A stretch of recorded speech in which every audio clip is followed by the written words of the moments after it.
Inspector Shekhar. Sir, నువ్వన్నట్టు ఈ పరశురాం ఓ పట్టాన మనకి చిక్కే మనిషి కాడు. ఇతని కేసు హ్యాండిల్ చేయగలిగిన వాడు ఒక్కడే ఉన్నాడు. ఎవరు sir? Vizag police ASP mister Vijay.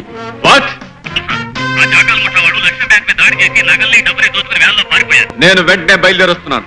I will smash those bastards.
Mister Vijay, I'm proud of you.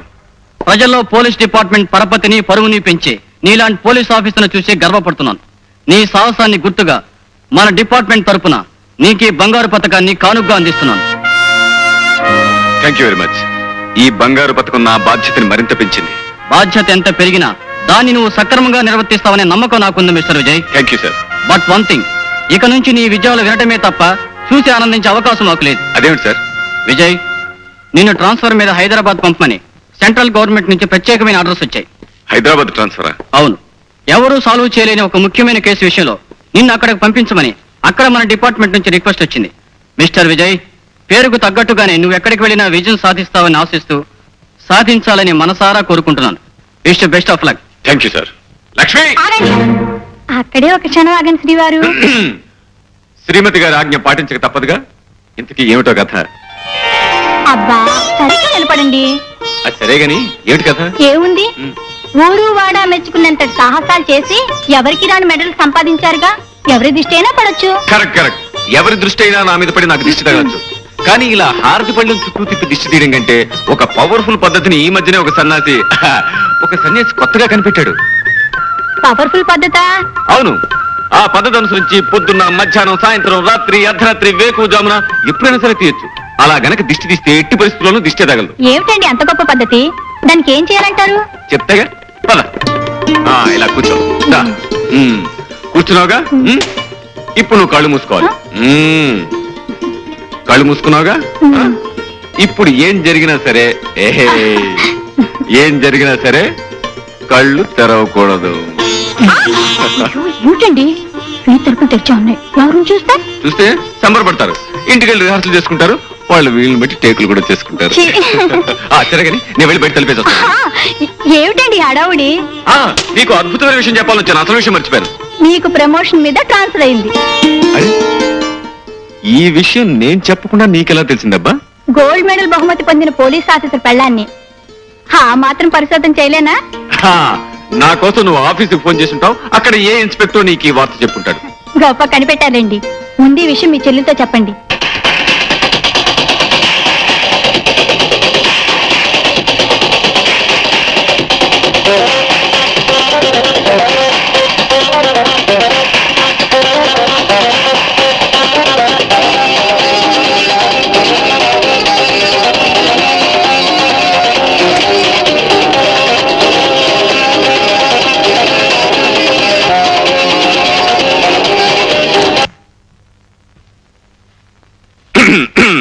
ఏమిటన్నయ్య ఎందుకు ఆఫ్ చేసావు? నాకు తెలియకొడతాను చెల్లెమ్మా, రాత్రి పగలు ఈ టేప్ రికార్డర్కి రెస్ట్ అనేది ఇవ్వకుండా మ్యూజిక్ పెట్టుకుంటావు కదా, నీకు విసిగనిపిస్తుంది? మ్యూజిక్ వింటవా? నేను కాలక్షేపానికి మ్యూజిక్ వింటూ కూర్చోలేదన్నయ్య. మరేం చేస్తున్నావమ్మా? ఎక్సర్సైజ్ చేస్తున్నాను. ఎక్సర్సైజ్ 1 2 3 4. ఫ్యాంటాస్టిక్.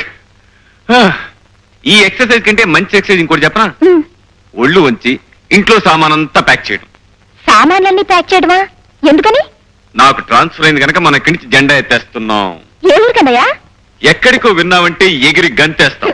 అబ్బా నన్ను ఊరించుకు చెప్పు అన్నయ్యా. చెప్పు. ఎక్కడికి? హైదరాబాద్.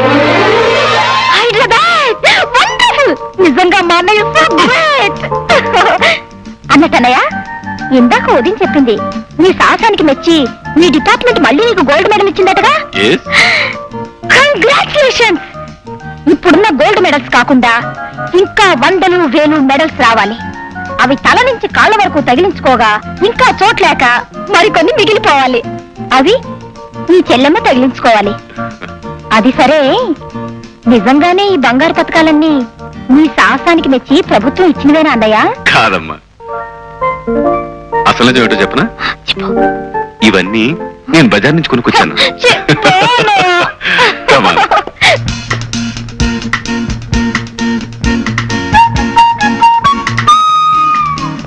పంకజం, తీయటి నిద్రలో కనిపించే అందమైన స్వప్నం లాంటి అందగత్తె నాకు నచ్చింది.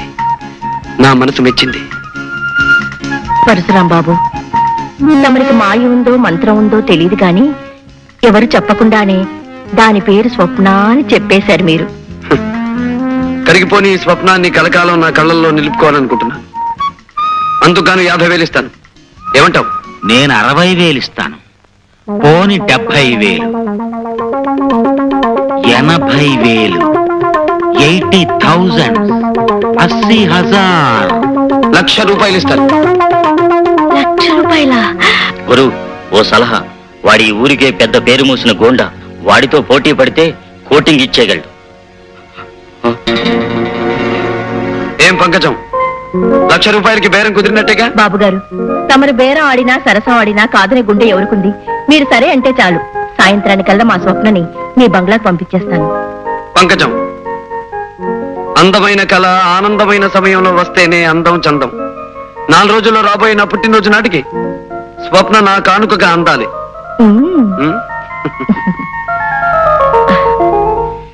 మిస్టర్ విజయ్. Yes sir. ఇది పరశురాముకు సంబంధించిన ఫైల్. సాక్ష్యాలు లేకుండా అతని మీద బనాయించిన కేసుల గురించి, ఆధారాలు లేకుండా అతని మీద ఇచ్చిన రిపోర్ట్ల గురించి, రుజువులు లేకుండా అతను చేసిన పనుల గురించి ఇందులో అన్ని వివరాలు ఉన్నాయి. Okay sir.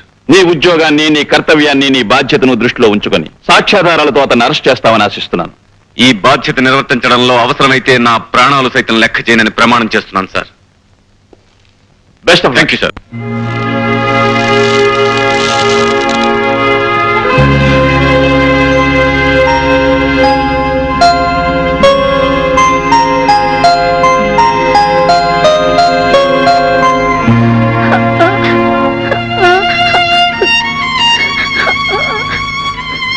విజయ్, విజయ్,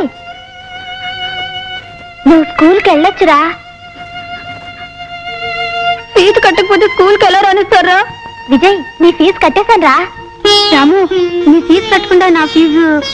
విజయ్, నువ్వు బాగా చదువుకొని పెద్ద ఆఫీసర్ అవ్వాలరా. రాము.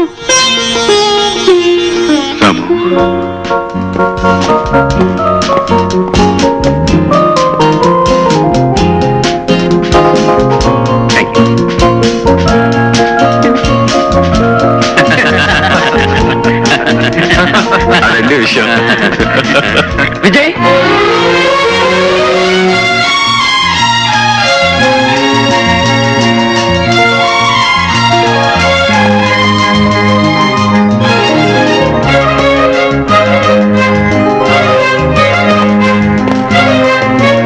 రాము. విజయ్, రాము. విజయ్, రాము.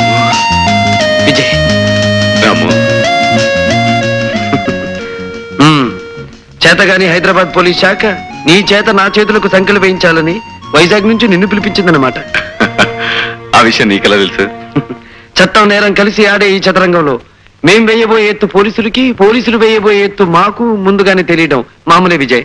రాము, నా జీవితంలో ఎవరి వలన దేని వలన ఎదురుకాని కఠిన పరీక్ష ఇప్పుడు నీ వల్ల నాకు ఎదురవుతుంది. విజయ్, అవును, ఈ విజయ్ జీవితంలో స్నేహం చేసింది పేదరికంతో, చదువు సంఖ్యలతో, వృత్తి ధర్మంతో, ప్రాణానికి ప్రాణమైన ఈ పరశురాంతో.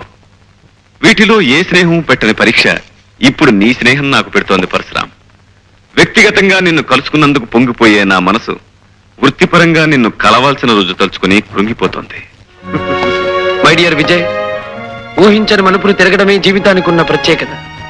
అందుకే అనుకుని విధంగా నువ్వు న్యాయం తరఫున మనిషి అయ్యావు, నేను నేరం తరఫున మనిషినయ్యాను. రాము, ఎందుకు నువ్వు అలాంటి దారిలో అడుగు పెట్టావు? విధి, పరిస్థితులు, పాపిష్టి మనుషులు కలిసి పగబట్టినప్పుడు మనిషి తప్పనిసరిగా తప్పటడుగు వేయాల్సిన పరిస్థితి వస్తుంది.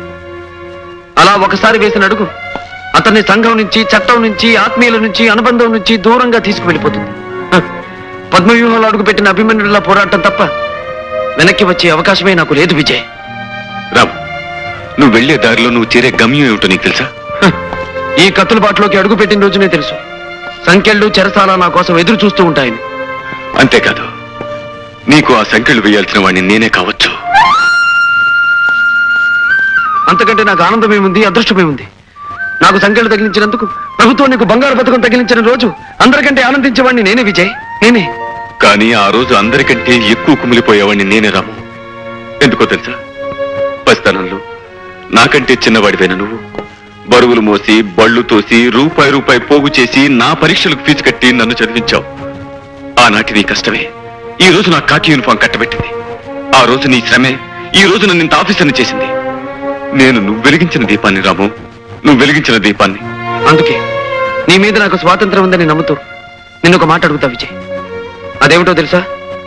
నా కష్టంతో నీకు కానుకగా అందించిన వృత్తికి, ఉద్యోగానికి ఏనాడు నువ్వు అన్యాయం చేయకూడదు. అంతేకాదు, ఏ సమస్య వచ్చినా, ఏ పరీక్ష వచ్చినా నీ బాధ్యతను నువ్వు నిర్వర్తించాలి. అలానే నాకు మాటి విజయ్, మాటి. తప్పకుండా నీకిచ్చిన ఈ మాట నిలబెట్టుకుంటాను.